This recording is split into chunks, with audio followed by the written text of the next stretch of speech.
بسم الله الرحمن الرحيم. لإلاف قريش إلافهم رحلة الشتاء والصيف فليعبد رب هذا البيت الذي أطعمهم من جوع وآمنهم من خوف. صدق الله العلي العظيم. ونصلي ونسلم على المبعوث رحمة للعالمين سيد الغر المحجلين سيدنا وحبيبنا وشفيعنا محمد بن عبد الله عليه أفضل الصلاة والتسليم. السادة المستمعين الكرام، أصحاب النفوس البيضاء بشركة SIC السودانية للدعاية الإعلام والخدمات الإعلامية، مرحب بكم. مساء الخير علينا وعليكم. جمعة مباركة. اليوم 22/12 ديسمبر 2023. احنا اليوم في حلقة جديدة من برنامج سوداني جو وجداني بريدو، حلقة مع الشاعر الحماس، الشاعر المتألق، الشاعر السودانية الأستاذة فاطمة المهدي بنت العقد. نستضيفها في هذا البرنامج للمرة الثانية. والآن نحن في سوداننا نمر بظروف حقيقة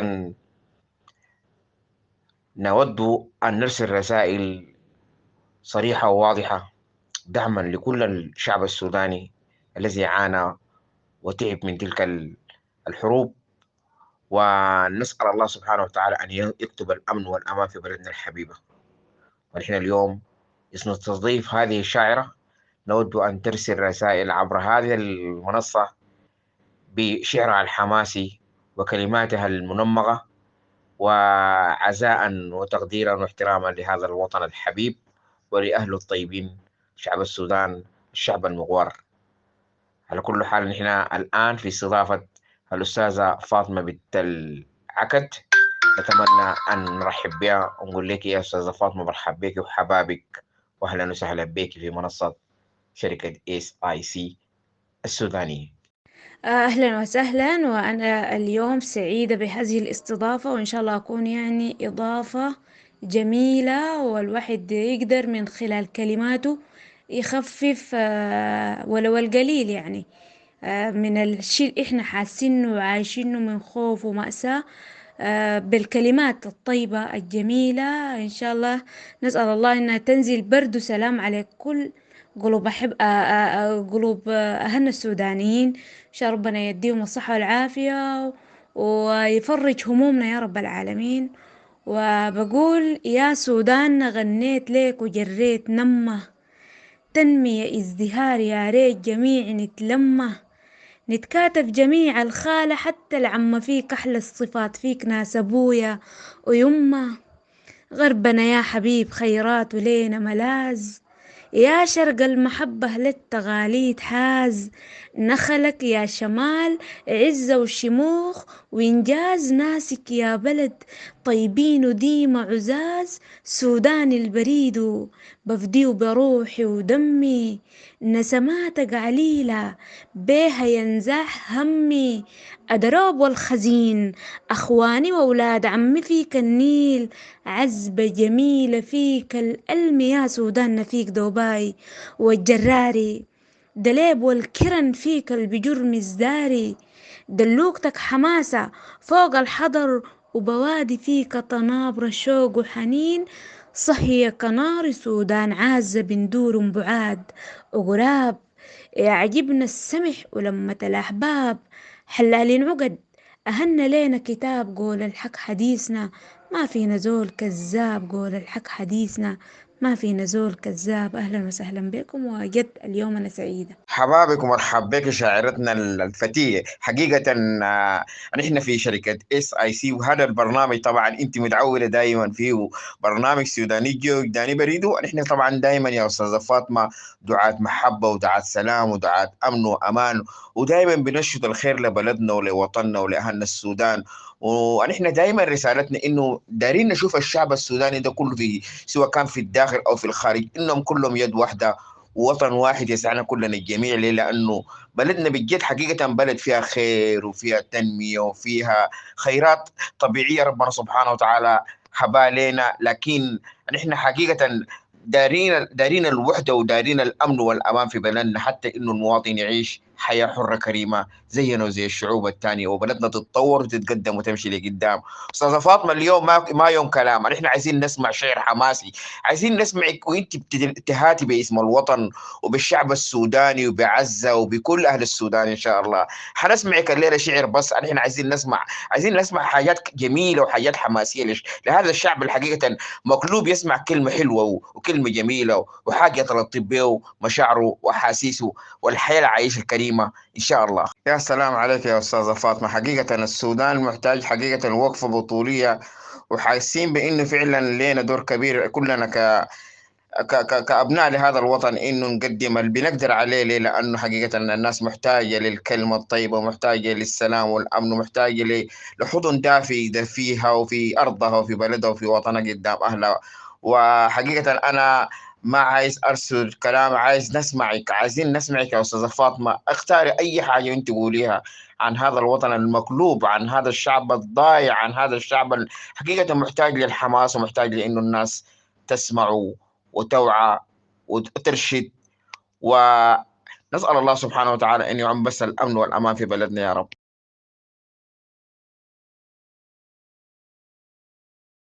أولا إحنا قبل كل حاجة بنتضرع لله سبحانه وتعالى بالدعاء، لأنه ما لنا أي مفر سوى أنه إحنا ندعي ربنا سبحانه وتعالى إنه يعني بين ليلة وضحاها إنه يأتينا الفرج، يعني ما في أي حل.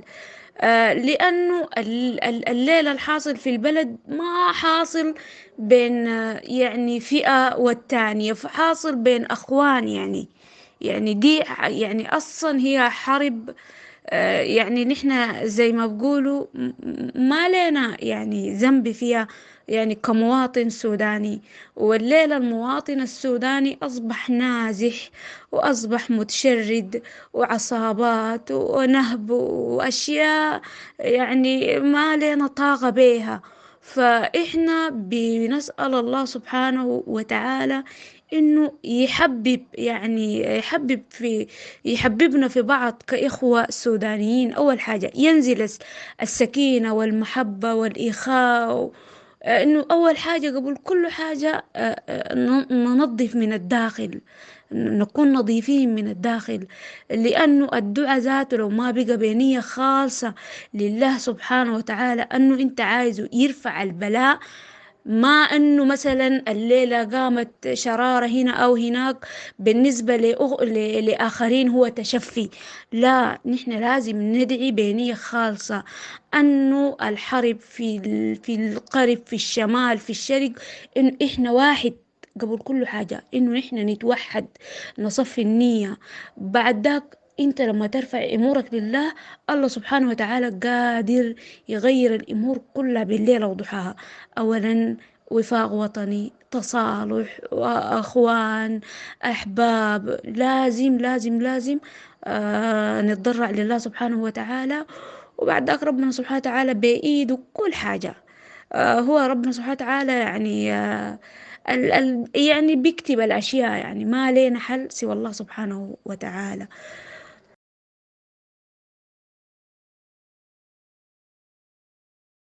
والله كلامك حقيقي وكلامك منطقي وكلامك واعي فعلا، انه الناس ترجع لله سبحانه وتعالى وتنسى الدغائن وتنسى الفتن. حقيقة لما بالشعب السوداني ده ما لما بيه قبل كده اي شعب، لكن نحن نسأل الله سبحانه وتعالى زي ما قلنا، نحن دائما بندعو للسلام وندعو للأمن والأمان. نحن دايرين ننسى الجراح، وزي ما بيقولوا نعالج الجروح اللي اتفتحت، والناس تقعد في الوطأ وتحل زي ما كنا نقول دائما الجودية عندنا في السودان، نقعد في الوطأ ونحل الحصل للشعب السوداني، ونسأل الله سبحانه وتعالى زي ما قلت الأمن والأمان. كده يا أستاذة فاطمة، طمنينا على الأوضاع عندكم أنتوا. نحن طبعا برا الوطن بنسأل البلد إنكم أنتوا لسه ما زلتوا بأمن وأمان إن شاء الله. ورسالتك لأخواتك السودانيات اللي في الداخل وفي الخارج، إنهم هم يبقوا يد واحدة ويتكاتفوا ويكونوا دعاة سلام وأمن وأمان، ويحاولوا دائما بقدر المستطاع يخففوا آلام هؤلاء الذين تجرحوا بهذه الحرب. الحاجة اللي حابة ألفت النظر لها العامل النفسي. والخوف ده بقى شيء مشترك. الخوف يعني الناس اللي جنبها ضرب السلاح، ضرب الكده، والبعيد منا يعني أخوك، بكون جارك، صديقك، أنت عايش في نص الحاجات. فالعامل النفسي والخوف مسيطر علينا بصورة كبيرة. لما يقول لك الخوف ده، أنت معناه ما خليت حاجة. فالحاجة اللي أنا عايزة أقولها لأهلي السودانيين داخل وخارج ربوع الوطن الحبيب، إنه الناس يعني تخفف عليه بعضها بالكلمة الطيبة على الأقل. يعني بشر ولا تنفر، يعني الناس تبشر بعضها، ما تنفر بعضها من هنا. الناس يعني تحاول. انت حتى لو عايش ومبسوط وعندك الإمكانية في أنك تحكي وتتكلم، قول كلمة طيبة، طمن الناس. الناس أصبحت بتموت بالضغط، بالسكري، بتأثير خوف. فنحن أنا يعني بدعو كل الإخوة والأخوات داخل وخارج ربوع الوطن الحبيب أنه يخففوا على أهلهم على الأقل بالكلمة الطيبة، أنه نطمن بعض، نطمن بعض يا جماعة. والشيء اللي إحنا فيه ده لا كاشف له إلا الله. الله سبحانه وتعالى هو الكاشف يعني للغمة اللي إحنا فيها دي. عشان كده بس الشيء اللي إحنا دايرينه من الناس تطمن بعض وبس. غير كده تاني إن شاء الله الأمور ربنا هو بفرجها يعني من عنده. وخطوة خطوة وحتكوني جنة. النيل سقاها، طيبة أهنة، خضار ونضرة، أجمل محنة. يلفيك رجانا وفيك أملنا، نبنيك طوبة، نزيد عملنا. انت الحبيبة، فيك ما خزنا وإيه لو عدمنا. فيك يا وطننا، ما دام حنانك زايد المحنة. الريت شرابنا والحب أكلنا. خطوة خطوة يزيد جمالك، إيمان تغوى والحسن فالك. دايما عزيزة نزعت جوارك، المات شهيد الروح هدالك. والعاج عزيز يمدح نضالك. يا بلدي دمتي ودام جمالك، يا بلدي دمتي ودام جمالك. يا أستاذة فاطمة، السوداني دائما بطبعه، طبعه طبعا بصفاته الحلوة اللي هو رجل الحوبة ومشهور بالكرم، ومشهور بالعدل، مشهور بالشجاعة، ومشهور بالقوة النظيفة اللي بينه وبين الشعوب التانية. لما تمشي انت خارج السودان بتسمع يقول لك الزول النظيف السوداني اللي بنأمنه على مالنا على أولادنا وعلى عروضنا. الشعب السوداني شعب حقيقة، شعب يمتاز بصفات حقيقة ما كانت يشتهر بها أي شعب غير الشعب السوداني. ذلك الرجل السوداني يا أستاذ فاطمة في شعرك أنت وصفتيه قلت عنه شنو؟ السوداني الحقيقة، السوداني ود البلد الأصيل، المولود من أب سوداني ومن أم سودانية. زي ما بيقولوا دايما الجمرة اللي بتحرق الواطية، دايرين السوداني اللي بتحرق الجمرة، صاحب البلد صاحب الأساس. قلت فيه شنو شعرا؟ قول فيه هداك في القد يشلع وبالوغار مبسوط، وفي دق الحماس دلوك ضرب الصوت. الفارس المأصل لا نهر لا بجوط عينيك من شرار، وكل حاجة ليها خطوط. شايل في الملامح من رجال تبواته، التلب النجيض الدردحن ماتوا. في وسط المجالس الشكر حلت جاته أبرايا سديد، الطيبة أصل سماته. راجل ود رجال في الحار زول حساس، يريد في البنيات ومقنعا في الراس.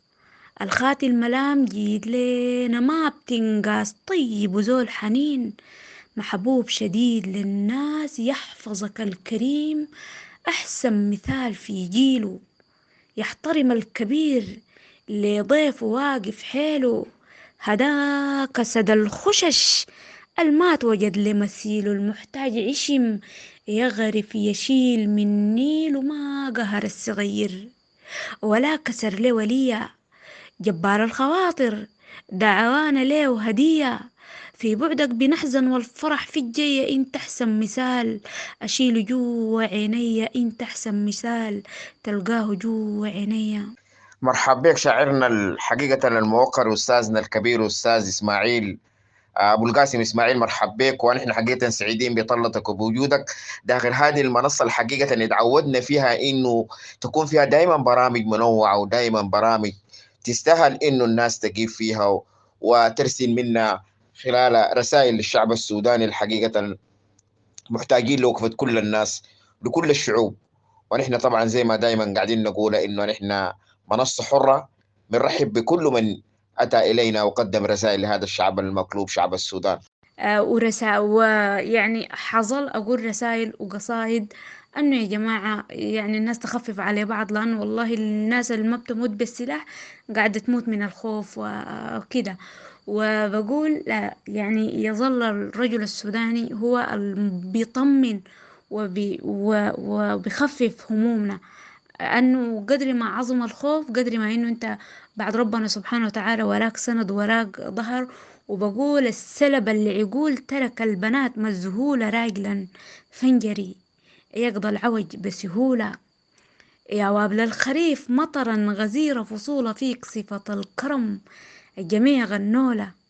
جمالك في بشاشتك ديم طبع رزين، الثقة فيك وفيرة يا الأصيل حنين. بتخاف العروض قلبك أسد في عرين عتاق للرقاب، تحل غرود الدين ما بتحلف غسم خشمك يسوي ذكر الله. بتسوي السمح في كل مكان ومحلة، يا دخل البنيات لا زهج لا كل حوشك بالضيوف غاب الشهر وانهلا. ترى فوقك نظم ننط القصيد حقيته، شبهك في الرجال مقدي مفاتح بيته.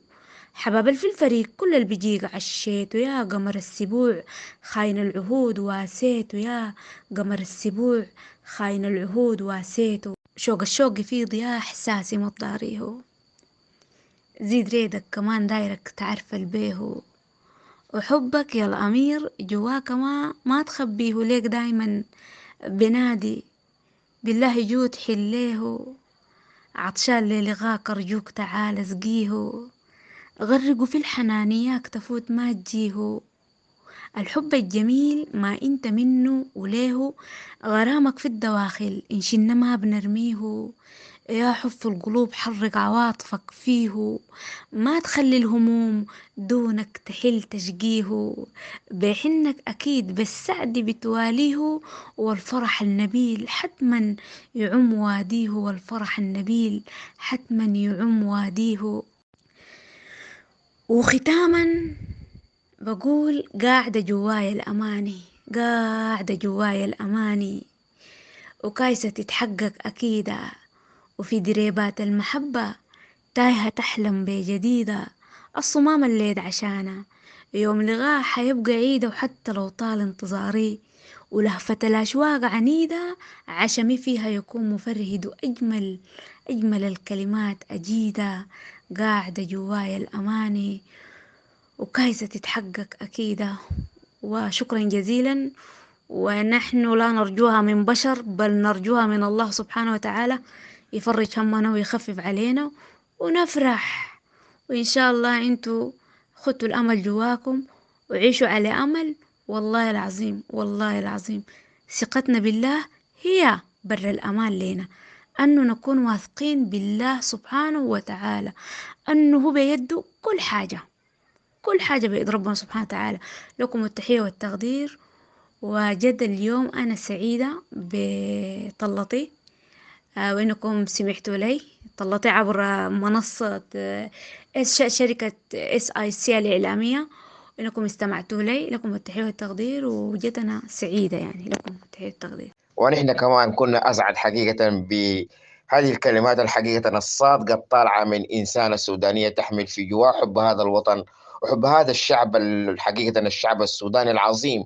نحن ما زلنا عظماء، وما زلنا مهما تكالبت علينا المحن ومهما تكالبت علينا الدول ومهما تكالبت علينا الخونة والعملاء، إلا نحن نظل أهل السودان دائما مرفوعين الرأس. وده سوداني الجوي داني بريد، وهذا البرنامج سوداني يرفع راية السودان عالية خفاقة، ودائما ندعو للمحبة وللسلام، ونقول لأهل السودان تعالوا ده بيتكم الصغير، بيتكم الإعلامي الحقيقة اللي بيشيلكم كلكم إن شاء الله بإذن الله تعالى. ليه؟ لأنه نحن دعاة محبة ودعاة سلام. نحن لا في ختام هذه الحلقة لا يسعنا إلا أن نشكر الأستاذة شاعرتنا الكبيرة، شاعرة الحماس السودانية الحقيقة المبدعة، دائما تفاجئنا بكلمات الحلوة الجميلة، الأستاذة فاطمة المهدي سعيد بنت العقد. حبابك مرحب بك بالتنيل، ونقول لك حباب أهل عطبرة وحباب العقد وحباب السودان وحباب أهل السودان. وحقيقة بجد تشرفينا، ودائما رافع راسنا كل الحب وكل التقدير، وكل من شاركنا وكل من استمع إلينا. انتظرونا إن شاء الله في حلقة قادمة، إن شاء الله في الحلقة القادمة من برنامج سوداني جو داني بريد، ومع مفاجأة جديدة ومع برنامج جديد ومع ضيف جديد إن شاء الله برسائل جديدة.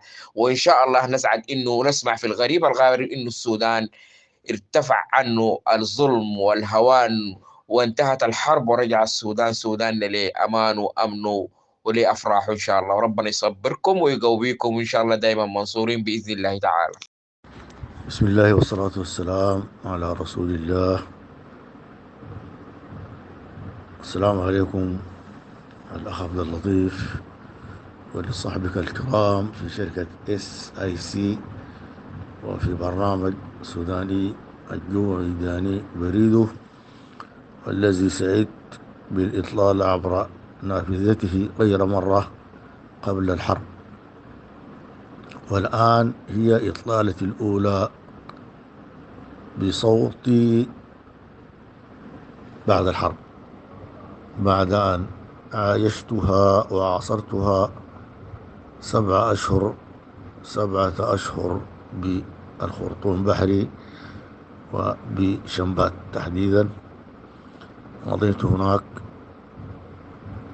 فترة عصيبة في حياتي، وكنت أحد شهود العيان على حرب المدن، على حرب العواصم التي ما تمنيت أن أعيشها أبدا، ولا تمنيتها لبلدي ولا لأبناء بلدي. وأنا أملك الآن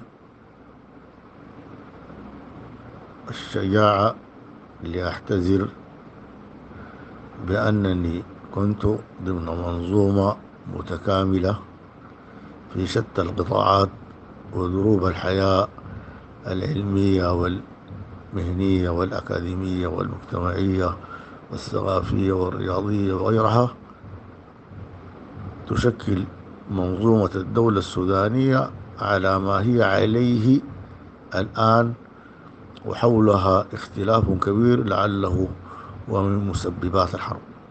هذه المنظومة ينبغي أن نعترف أجمعين بأننا قد فشلنا، وفي زماننا وقعت هذه الحرب التي نتحمل مسؤوليتها جميعا، عسكريين ومدنيين وسياسيين ومثقفين و إلى آخره، لأن المجتمع عبارة عن منظومة مترابطة ومتكاملة. لكن بكل أسف هذه المنظومة، بكل أسف وأقول بكل أسف، لم ترتبط دوائرها بما ينبغي أن يكون عليه الربط، مثل دوائر الكهرباء تنطفي أنوارها مجرد انفصل فيها رابط أو سلك أو موصل. الكلام كثير، وأنا والله قبلت إكراما لأخي عبد اللطيف، لأنني أتحدث الآن بلسان المواطن النازح قبل الصحفي وشاهد العيان، وأنا أصنف نفسي الآن بأنني نازح كامل الأركان.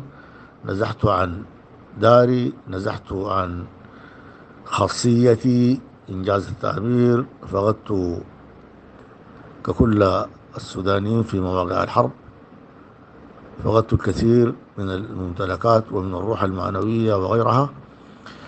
فأتقبل الأسئلة وأتمنى أن تكون قصيرة ومباشرة حتى أتمكن من الرد في حدود المعقول. وهدفي الأساس ليس الغوص في أسباب الحرب، إنما أتمنى أن نبحث في الحلول.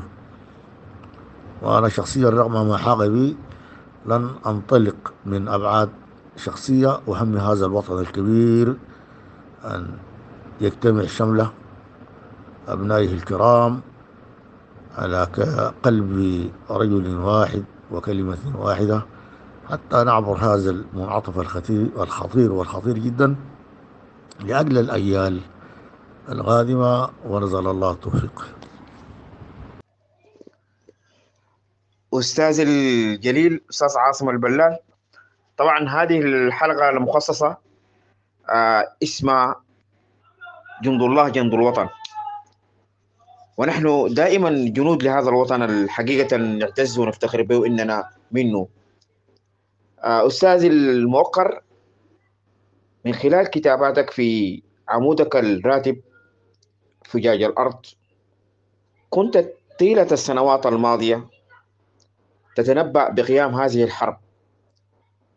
أولا خلينا ندلج قبل يوم 15 أبريل عام 2023 كنت أنت تتنبأ بقيام هذه الحرب، فما هي الدلالات والشواهد التي اعتمدت عليها في هذا التنبؤ؟ وأجيب على سؤالك أخي عبد اللطيف بأن مرحلة ما قبل هذه الحرب كانت تشير بوضوح شديد إلى أن الحرب قائمة، إذ تكاثرت الخلافات واشتدت الصراعات بين مختلف المكونات السياسية، والتي كانت ذات كلمة وباع في الفترة الانتقالية. وكان الاتفاق الإطاري بشكله المعهود والمعروف لعله واحد من أسباب ونشوب هذه الحرب، كما حملت إحدى صحف الخرطوم السيارة ذات صباح عنوان عريضة من أحد قيادات الحرية والتغيير، وكان على النحو التالي: إن لم تخن الذاكرة إما الإطاري أو الحرب. الشواهد كثيرة جدا، زيد عليها التحرك أو الانتشار العسكري لقوات الدعم السريع في مروي، وكان انتشارا غامضا وغير واضح، حتى الآن لا يعلم أحد ما هي المسببات لهذا الانتشار. وبكل أسف لم تستطع المكونات القائمة في الفترة الانتقالية بانقساماتها وخلافاتها السودانية المعهودة من تدارك هذا الأمر وتجنيب البلاد هذه حرب. أنا شخصيا سألت مختصين في التاريخ فأجابوني بأن هذه الحرب ليست مسبوغة ولا معهودة بالكيفية التي اندلعت بها وبمجرياتها الأسيفة التي تطال الآن كل مكونات الشعب السوداني، من كانوا في ميادين الحرب المباشرة أو في الولايات أو المناطق الآمنة، لأن آثار الحرب تمتد. ونرجو صادقين، وقد وقعت الواقعة، أن تنصب الجهود في البحث عن مخرج وعن حل. ومعلوم أن أول عتبات الخروج عن أزمة أو عن مشكلة الابتعاد عن التركيز عليها والبحث عن مدخل لحل لها. هذا أفضل، لأننا لو بقينا نعدد أسباب هذه الأزمة لما انتهينا. وأنا ما ذكرته خطفا وعلى عجالة. فالأجدى أن نركز على المخارج وعلى الحلول، نركز على كيفية لم شمل السودانيين المحترمين والمختلفين سياسيا. هذا أمر في غاية الأهمية، وينبغي أن نبعد من اللغة الفظة وتوجيه الاتهامات يمنة ويسرى حتى نعبر هذه المرحلة الدقيقة. ونحن لا زلنا نتأمل أن يبقى السودان وطنا بحول الله وبقوة وإرادة شعبه.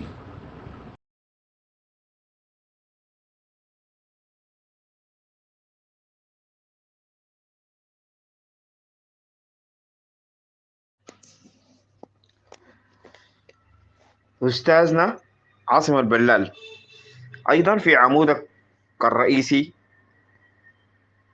في يد الأرض في صحيفة أخبار اليوم وصفت الحرب القائمة الآن بين الجيش السوداني وقوات الدعم السريع المتمردة بأنها حرب عبثية. عاوزين من خلال هذا اللقاء أن تحكي لنا عن تجربتك وأنت شاهد عيان حضرتها منذ الشرارة الأولى في صبيحة يوم 15 أبريل 2023.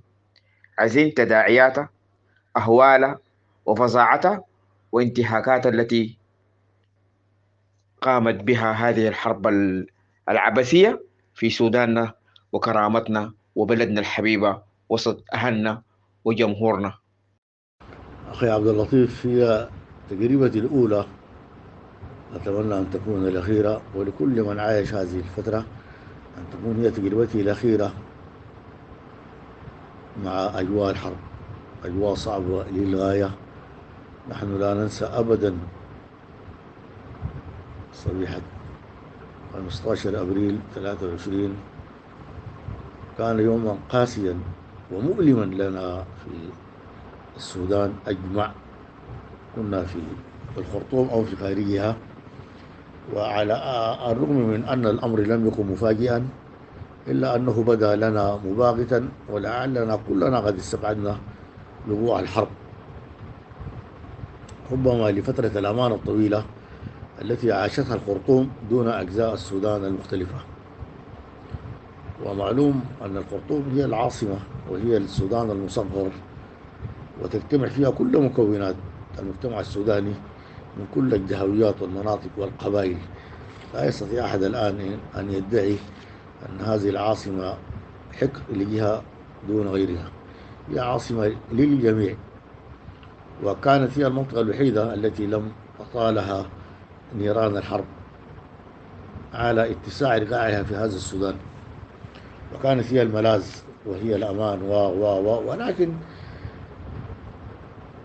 وقد وقعت الواقعة، وكانت هي الوقائع إنجاز التعبير، وأم الواقعات، وأم المصايب، وأم الحروب.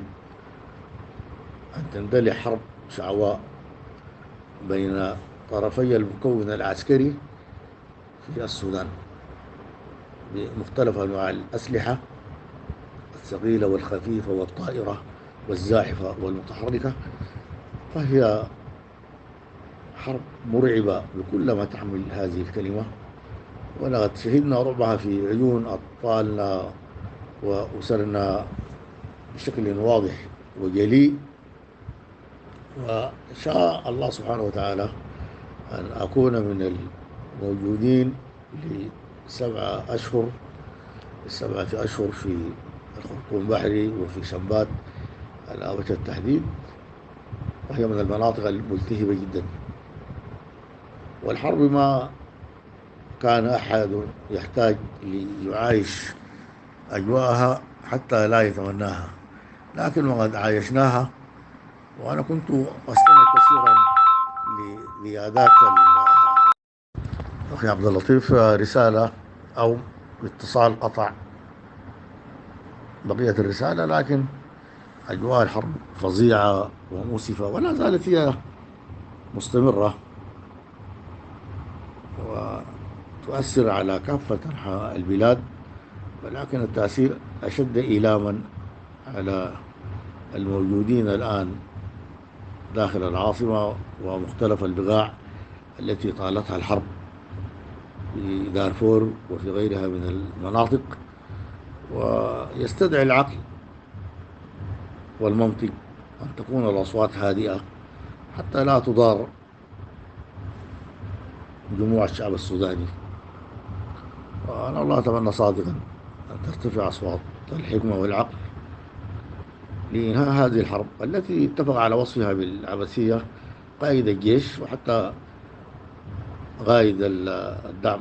في الأيام الأولى للحرب كان هنالك اتفاق بأنها حرب عبثية، لكنها الآن فعلا تتحول لحرب كرامة وحرب وجود للقوات المسلحة وللوطن، وليس من مزايدة في دعم القوات المسلحة في إطفاء نيران هذه الحرب وإفشاء السلام بأي صورة من الصور المقبولة والمعقولة.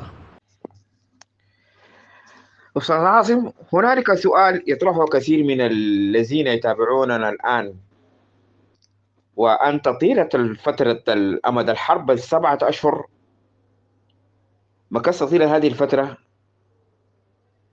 غاض الطرف عن تعقيدات الحرب، وزي ما بيقولوا المثل السوداني ساد دي بطينة ودي بعجينة.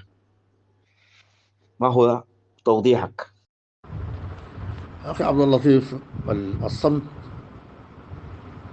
إبان لعلعة الرصاص وأنت في الميدان وساحة المعركة المباشرة، ومن الحكمة لأن لا أحد يسمعك،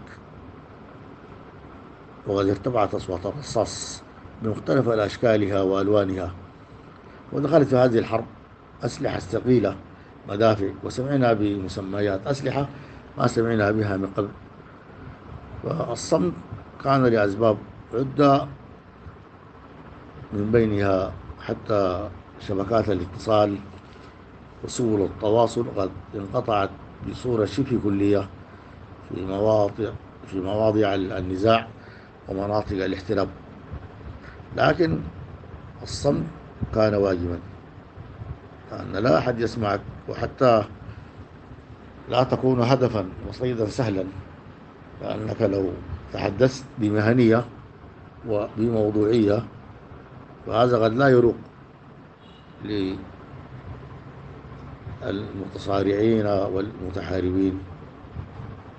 فكانت الحكمة تقتضي أن نتبين المشهد، لأننا خرجنا عن ثياب الصحفيين والإعلاميين وتحولنا لمواطنين مكتوين بنيران الحرب، لا معلومات لدينا نهائية، مجرد تقارير تأتينا من هنا وهناك يصعب البناء عليها. ولعل مما أطال أمد هذه الحرب وزاد من شدة نيرانها وكثافتها الاعتماد على تقارير من هنا وهناك، والإعلام معلوم أنه أخطر الأسلحة في المعارك وفي معركة الخرطوم تحديدا. حكمة الإعلامي والصحفي تفرض عليه أن يتبين مواضع الحقيقة ويستغل المعلومات الصحيحة حتى يدلي بصوته. ولا نستطيع أن ندعي الآن بأننا نملك المعلومات الكافية والنهائية، لأن في زمن الحرب من الصعب أن تتحصل على المعلومات السليمة والدقيقة. من أول يوم لإشعال هذه الحرب نجد هنالك من يرفض هذه الحرب ويطالب بإيقافها، وهنالك من يدعي أن هذه الحرب واجبة ويجب أن تستمر للتخلص من هذا الكابوس حقيقة السطع على صدور الشعب السوداني. لكن مع ده من حق كل رافض أن يدلي بما برأيه، ولكن الحرب يتبدل مشهدها، قد يطول وقد يقصر وقد يصل إلى تفاوض، وها هو إشعارها المشتد يفجع النفوس ولا يتبدل، وكل شيء يحدث وخلافاتها تتفاقم وأزماتها تتعاظم، وتباين المواقف لم يزل في محل شد وجذب ومحط خروج عن النص والأدب والصبر. أحكي لنا عن الذين يقفون في استمرار هذه الحرب ويدعمون الجيش. احكي لنا عن دعم الجيش، لأنه حق موضوعي وحق وطني وحق حقيقة كل غيور على هذا الوطن أن يقف مع شعبه وأن يقف مع جيشه. ومن اللافت أخي عبد اللطيف أن انقساما غض الطرف عن كبر هذا الطرف أو ذاك، هنالك من يدعو لاستمرار الحرب وإنهاء تمرد الدعم بقوة السلاح، وهنالك من يرى أهمية الجلوس إلى المفاوضات، ولكل طرف حيثياته ودفعاته ومبرراته. لكن تاريخ الحروب في هذه البسيطة وسط البشرية ومختلف بلدان الدنيا منذ أزل بعيد دائما ما تنتهي إلى موائد التفاوض. لكن في حال أن تعنت طرف وأصر على مواصلة القتال، هذا يطيل أمد الحرب، خاصة إن كان هنالك من يؤيد استمرار الحرب. مسألة دعم القوات المسلحة في هذه الحرب كما أسلفت في إجابة سابقة ينبغي أن تكون موضوع مزايدة أبدا، وأنا برأيي لا بد أن تكون هنالك فسحة للاستماع لهؤلاء ولأولئك، حرية الاختيار. قطاعا عريضا يدعم القوات المسلحة هذا من حقه، وهنالك قطاع قد يساند الدعم وتمرده على القوات المسلحة لهذه المعركة. فلا بد أن ندير حوارا بالمنطق وبالعقل، وعلى كل طرف أن يكون قادرا على الدفاع عن معتقداته واجتذاب أكبر قدر ممكن من التأييد. وهذا الانقسام في الساحة السودانية ينبغي أن لا ينكر وأن لا نتن الرؤوس في الرمال. ومتى ما توحدت الوجهة إما لإنهاء هذا التمرد على القوات المسلحة بقوة السلاح أو بالتفاوض، متى ما وحدنا الوجهة واخترنا المائدة أو الميدان لإنهاء هذه الحرب، عجلنا بإنهاء هذه الأزمة. وهذا الكابوس هو كابوس حل بكافة أبناء الشعب السوداني، وما كانت هذه الحرب إلا بسبب الخلافات. والمؤسف أن الخلافات حتى في كيفية إنهائها مستمرة، وهذا إلهاء عن ميدانها وعن منابر تفاوضها. فلا بد من رؤية أخرى لتوحيد الجهود وتنقية الأجواء.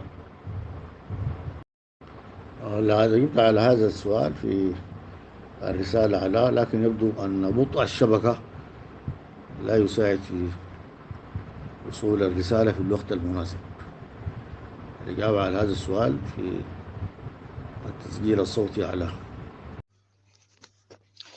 لو تحدثنا عن الخلافات وشعث المرارات وتبادل الاتهامات وأخزع الأوصاف لمجرد خلافات في الرؤى ووجهات النظر بين من يؤيدون الاستمرار في هذه الحرب، وهنا نضرب مثل بجماعة بلبس، وهنالك من نختلف معهم في الرأي ولهم رؤى ثابتة إنهم يريدون توقيف هذه الحرب، ودائما يدعون أن لا للحرب.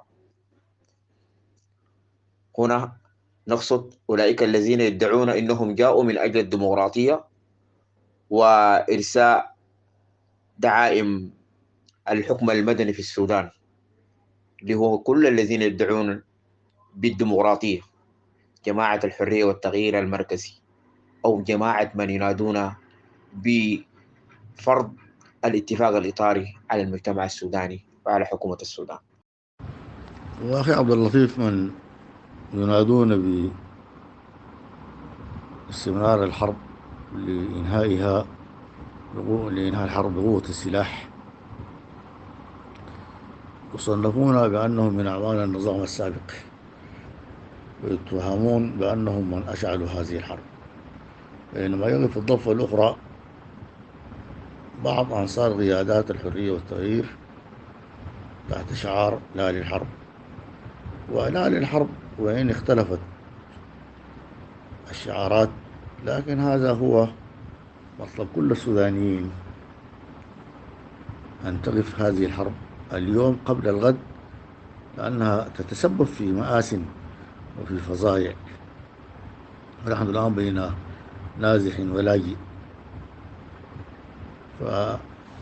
فالاختلافات السياسية هي سبب الصراعات العسكرية، فمسألة المناداة باستمرار الحرب لقطع شأفة هذا التمرد يطالب بها من يطالب من مكونات المجتمع السوداني وقياداته السياسية والمجتمعية، وفي الضفة الأخرى هنالك من ينادي بوقف الحرب.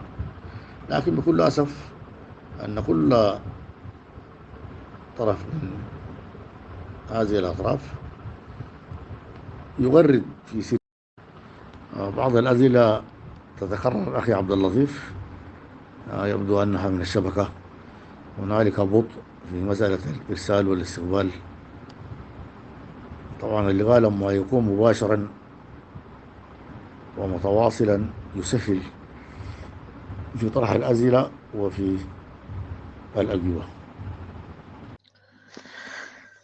أستاذنا عاصم، جاءت الحرب وعطلت كثير من المشاريع الاقتصادية الكبيرة الموجهة للعون في بناء دولة المؤسسات العسكرية والمدنية، واصطفت لدعم الحراك الثوري الشعبي وخياره لإعلاء قيم الحكم الجماهيري العريض.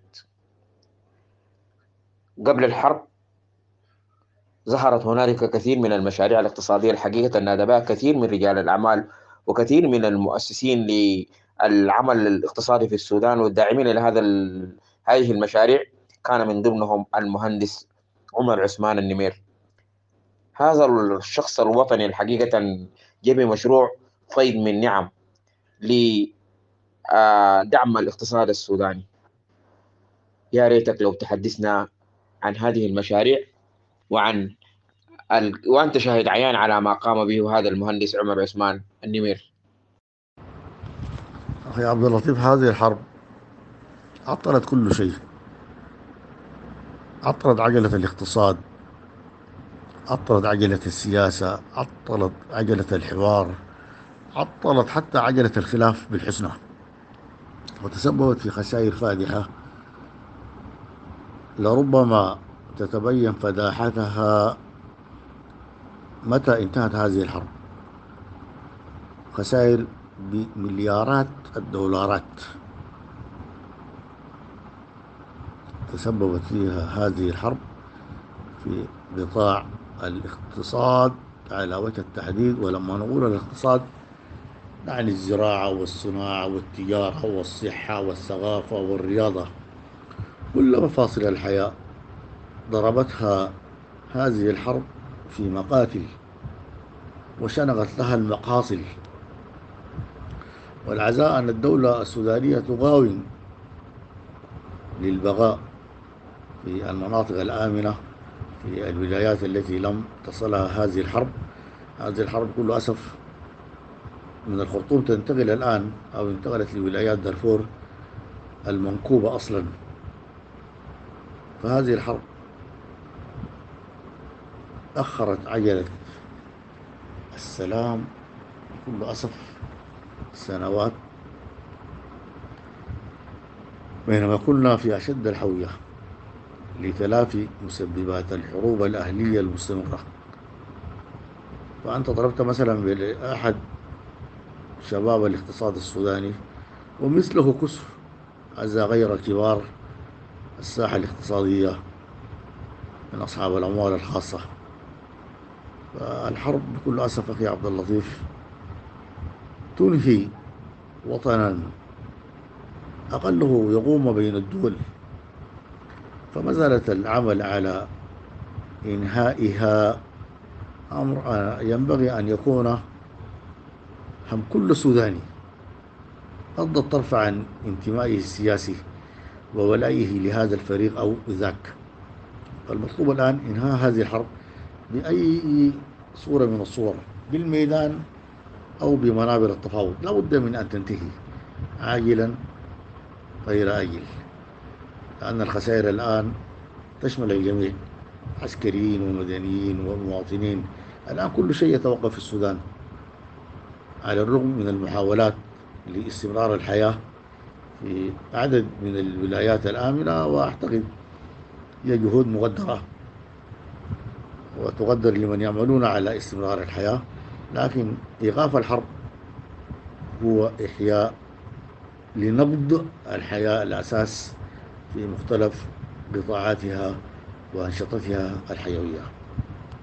أستاذ عاصم، أنا أرجع وأكد إنه الدمار اللي حصل في السودان أو في عاصمة السودان بالتحديد في مدينة الخرطوم حقيقة كان عمل جبان حقيقة، عمل ممنهج، عمل ممول، عمل كانت فيه أيدي خفية تسعى دائما للنيل من السودان ومن شعب السودان.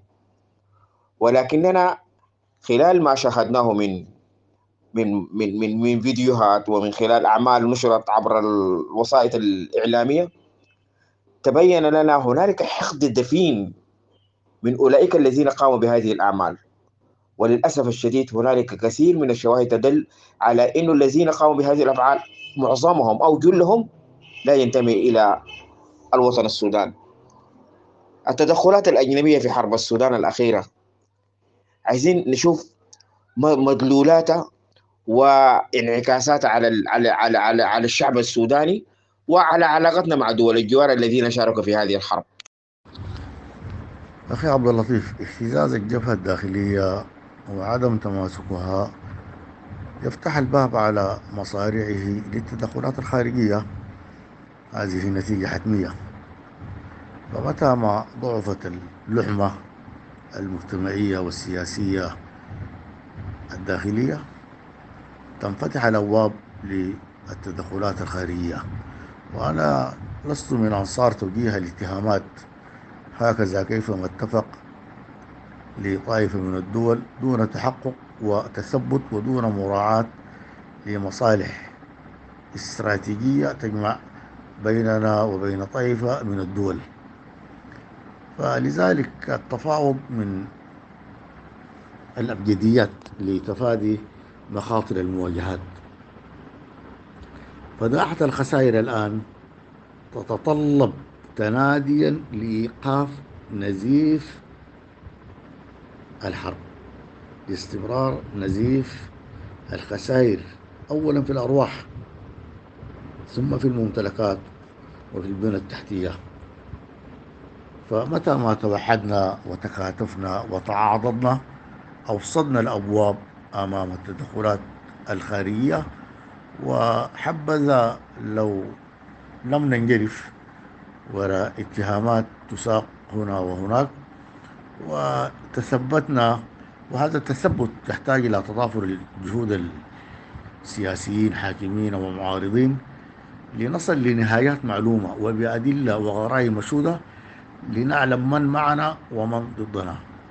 لأن في زمن الحرب وفي زمن الخلاف وفي زمن الصراع تكثر الأيادي التي تجيد الاصطياد في المياه العكرة.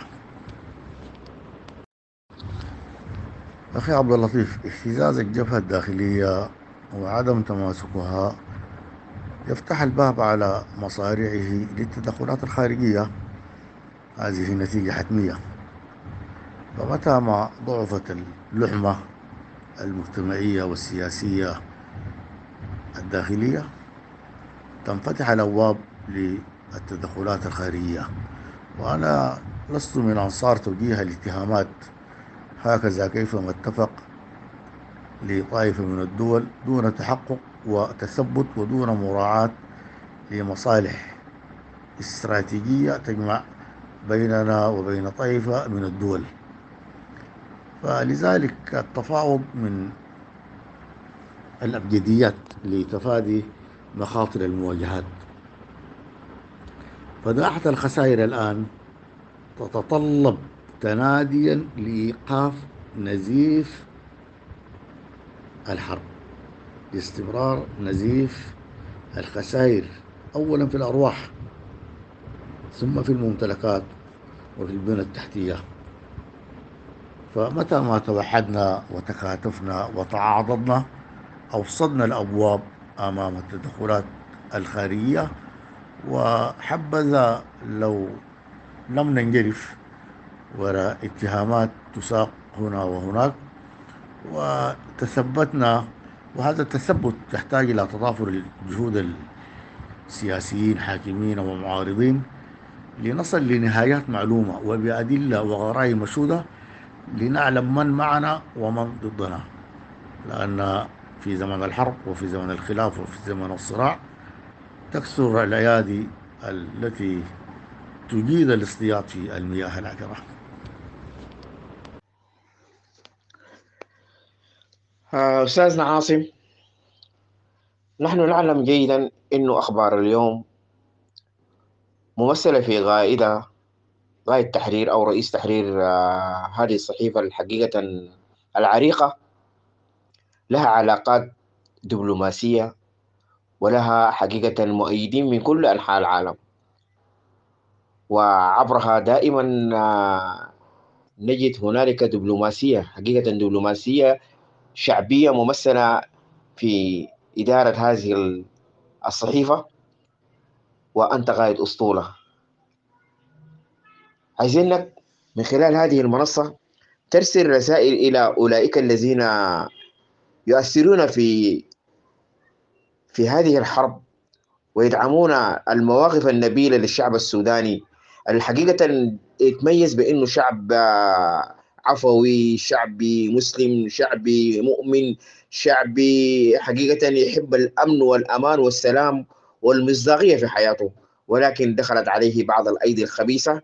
نود أن نرسل رسائل إنه الشعب السوداني إذا خرج من هذه الكفوة وهذه المصائب لا بد أن يرجع ويعيد ويصحح علاقاته ودبلوماسيته الشعبية مع بعض الدول ومع بعض الحقيقة الذين تركوا بصمة سيئة في وسط كثير من دول العالم عن الشعب السوداني وعن ما يدور الآن في كواليس الحرب السودانية في داخل الخرطوم وفي بعض مدن السودان.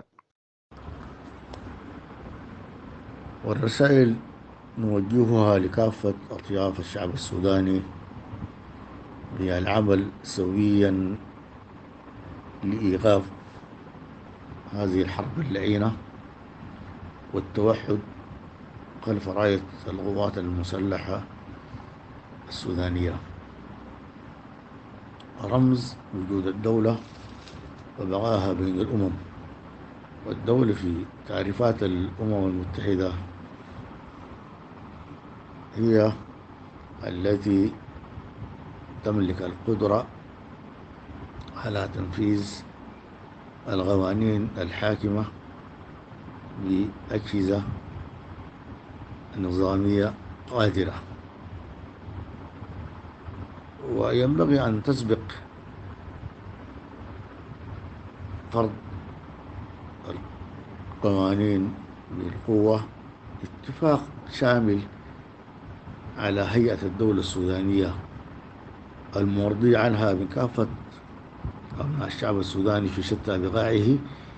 ونحن وطن مترامي الأطراف، متعدد السكنات، متعدد الثقافات، وهذه نعمة ينبغي أن لا نحولها لنقمة. فمتى ما تتبعنا نماذج وتجارب في عدد من بلدان العالم الأول، بعضها حارب لإرساء قيمة التنوع، وهذا الإرساء لعله من مفاتيح التنمية والتقدم والنهضة في الدول التي تحكم عالم اليوم وتتمتع شعوبها بالرفاهية، بل وتفتح هذه الدول أبوابها للمهاجرين من كافة صقاع الدنيا. وهذا الفتح لأبواب الهجرات فتح مدروس لتغذية مختلف أنشطة الحياة في كافة المحافل. فرسالتي أن ننظر لهذا التنوع السوداني الفريد ونتخذ منه منصة للانطلاق ولبناء وطن يسر كل أبناء السودان. ولكي نكون وطن لا بد أن نتواطن على فكرة بعينها ووجهة عامة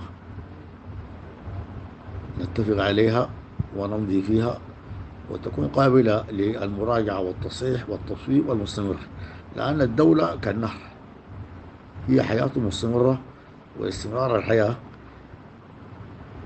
يتطلب دراسة ومراجعة مستمرة ومراعاة لتبدل الأمزجة وتبدل الأجيال. لا ينبغي أن نتمسك بشيء معين، وأيضا علينا أن لا نركن للماضي البعيد ونغني له، ينبغي أن نستشرف المستقبل ونتطلع إليه، وهذا كله يتطلب العمل لإنهاء هذه الحرب ولتوحيد أبناء السودان ولنزع فتائل الكراهية والحقد من النفوس. أخي عبد اللطيف، كل الصحف ووسائل الإعلام قبل الحرب كانت تعمل لأجل نهضة هذا الوطن. نحن في أخبار اليوم وغيرنا كلنا كنا نمني النفس ببناء وطن كبير، ولا زلنا نمني النفس بأن تعود الحياة لطبيعتها وبأفضل مما كانت عليه. نتمنى متى ما عادت الروح لساحات الإعلام أن تعود مختلف الوسائل بروح جديدة وحتى بوجوه جديدة لخدمة هذه الأمة. والحرب ومصابها وضارتها قطعا لها منافع. نعم، الثمن غال جدا ومكلف، لكن لو نظرنا بتعمق فيه ما يفيد. وإن كانت الخسائر، خاصة الخسائر البشرية، هي أشد إيلاما. لعل الخسائر المادية مقدور على تعويضها، لكن الخسائر البشرية مؤلمة.